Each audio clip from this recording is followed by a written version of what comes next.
بغیر دیکھے سنے جو ہے نا ہم یقین کر لیتے ہیں، اور ہمیں اگر شک پڑتا ہے تو وہ اس بات میں ہوتا ہے کہ یہ حدیث جو ہے نا بخاری اور مسلم نے لکھی ہوئی ہے، جو ہے نا یہ پتہ نہیں کہاں سے آئی، جو ہے نا اس میں ہو سکتا ہے غلط ہو۔ ہمیں شکو کو شبہات اگر پڑھتے ہیں تو صرف جو ہے نا نبی کے احادیث کے اوپر، قرآن کے اوپر بس۔ باقی جو لوگ ہمیں جو چیزیں بتاتے ہیں وہ سارے کے سارے جو ہے نا ولی اللہ ہیں، سارے کے سارے اتھینٹک لوگ ہوتے ہیں۔ کہاں سے اٹھ کے آتے ہیں، کہاں سے پڑھ کے آتے ہیں، کیا بولتے ہیں، کبھی سوچا ہے، دیکھا ہے؟ نہ قرآن سے کوئی بات کرتا ہے، نہ کوئی حدیث سے بات کرتا ہے۔ ایسے من گھڑت ایسی قصے کہانیاں سنائے جاتے ہیں قرآن کو چھوڑ کر، حدیث کو چھوڑ کر۔ جو چیزیں سنائی جاتی ہیں وہ جو ہے نا لکھنے والے انسان ہیں۔ اگر وہ انسان صحیح ہو سکتے ہیں تو نبی کے صحابہ، نبی کے ساتھ بیٹھے ہوئے لوگوں سے جو چیز ہمارے پاس پہنچی ہے وہ غلط کیسے ہو سکتی ہے؟ کیسے ہم اس میں شکوک و شبہات کر سکتے ہیں؟ کیسے ہم احادیث کا انکار کر سکتے ہیں؟ تو قرآن کو ہم نے چھوڑا، احادیث کو ہم نے چھوڑا، تبھی ہم گمراہ ہیں۔ ہمیں پتہ ہی نہیں چاہیے کہ جو ہے نا اصل راستہ کیا ہے۔ ایک غیر مسلم جو ایمان نہیں لاتا اللہ کے اوپر، جو یہود و نصارہ میں سے ہے، وہ قرآن کی تعلیمات پڑھتا ہے، صرف پڑھنے کے اوپر، صرف اس کی ریسرچ کرتا ہے، اس کو سیدھی راہ مل جاتی ہے، اور ہم مسلمان ہو کے ہمیں پتہ نہیں چلتا کہ سیدھا راستہ کون ہے، صحیح کون ہے، غلط کون ہے۔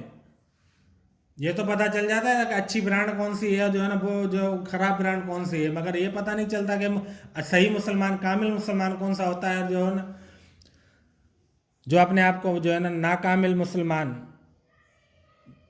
نام کا مسلمان کون سا ہوتا ہے۔ یہ بھی تو سوچا کریں نا، یہ بھی تو ہمارے دین کا حصہ ہے، یہ بھی ہمارے جو ہے نا تعلیمات میں شامل ہے۔ اتنے سمجھدار تو ہم ہو جاتے ہیں۔ اس لیے قرآن و حدیث کو سمجھے اور پڑھے بغیر نہ دنیا میں کامیاب ہو سکتے ہیں، نہ آخرت میں کامیاب ہو سکتے ہیں۔ پتہ نہیں کیسے کیسے جو ہے نا چیزیں ہم نے پال کے رکھی ہیں، کیسے کیسے جو ہے نا سوچیں ہم نے پال کے رکھی ہیں۔ ایک یقین نہیں رہا تو اللہ اور اللہ کے نبی علیہ السلام کے احکامات اور جو ہے نا ان کے طریقوں پر نہیں رہا، باقی ساری چیز کے اوپر یقین ہو گیا۔ ہم یہاں بیٹھے بیٹھے جو ہے نا ہم نے بہت کچھ کر دیا جو ہے نا دنیا کی بولی ہوئی باتوں کے اوپر، مگر اللہ کی ذات کے اوپر اتنا یقین نہ ہوا کہ جو ہے نا ہم گڑ گڑا کے جو ہے نا ہم اللہ تعالیٰ سے جو ہے نا اپنے لیے معافی مانگے۔ کیا کچھ ہمارے ساتھ نہیں ہوا۔ اگر ہم نے یہ نہیں سمجھا کہ یہ ہماری غلطی ہے، ہم کیوں سمجھیں؟ ہم نے کبھی یہ سمجھا کہ یہ اتنی مصیبت اور یہ اتنا کچھ آیا ہی ہمارے گناہوں کی وجہ سے اس کا وبال ہو سکتا ہے؟ ہم نے کہا فلاں کی سازش ہے، ہم نے کہا فلاں نے ایسا کر دیا، ہم نے کہا کہ یہ جھوٹ، یہ وہ جھوٹ، ہم نے تو یہی چیزیں جو ہے نا بیان کر دی۔ شیطان نے ہمیں ایسی چیز میں لگا دیا، نہ پھر ہم نے اللہ کے سامنے جو جھکے، نہ ہم نے اللہ سے توبہ کی، نہ اپنے گناہوں کے اوپر ندامت ہوئی۔ ہمیں اس کام میں لگا دیا کہ جو ہے نا یہ سارا کچھ جو ہے نا یہ ڈرامہ اور جھوٹ ہے، صحیح ہے، اور یہ سارا کچھ جو ہے نا فلاں کی جو ہے نا پھیلائی ہوئی سازش ہے، بس انہی چیزوں میں لگ گئے۔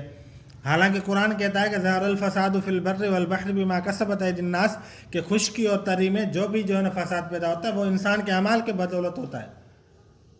اور ہم کہتے ہیں فلاں نے ایسا کر دیا، فلاں نے ایسا کر دیا، یہ کر دیا، وہ کر دیا، یہ نہیں دیکھتا کہ ہم کیا کرتے ہیں سارا دن ساری رات، ہمارے اعمال کیسے ہیں، ہم جو ہے نا کس انداز سے جو ہے نا اللہ کی فرما برداری کرتے ہیں، نافرمانی کرتے ہیں، اس کا وبال ہو سکتا ہے۔ اللہ سے توبہ ہی کر لیں۔ اس لیے قرآن و حدیث، بہترین آدمی وہ ہے جس نے خود قرآن سیکھا اور دوسروں کو قرآن سکھایا، بس رسول اللہ صلی اللہ علیہ وسلم۔ اور ہم بہترین کام کون سا سمجھتے ہیں وہ ہم خود اندازہ لگا لیں، ہمارے نزدیک جو ہے نا بہترین کام کون سے ہوتے ہیں جو ہم کر رہے ہوتے ہیں۔ اللہ کی نافرمانیوں میں اپنوں کا ساتھ دیتے ہیں، وہ اس کو بھی ہم بہترین کام سمجھتے ہیں۔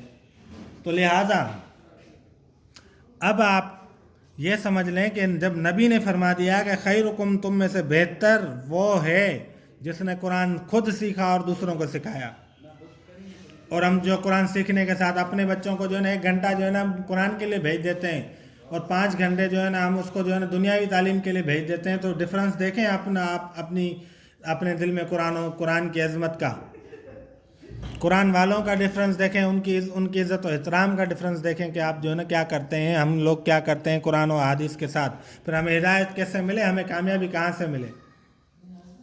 اب آپ لوگوں کا ہوم ورک بھی جو ہے نا یہی حدیث ہے اور اس کی تشریح ہے، اور ان باتوں کو جو ہے نا ذہن میں رکھیں، اور جو ہے نا خدا را قرآن و حدیث سے بڑھ کر کوئی نصیحت نہیں ہے۔ اللہ رب العزت سے دعا ہے کہ اللہ تعالیٰ ہمیں قرآن و حدیث کے اوپر عمل کرنے کی توفیق عطا فرمائے۔ السلام علیکم ورحمۃ اللہ وبرکاتہ۔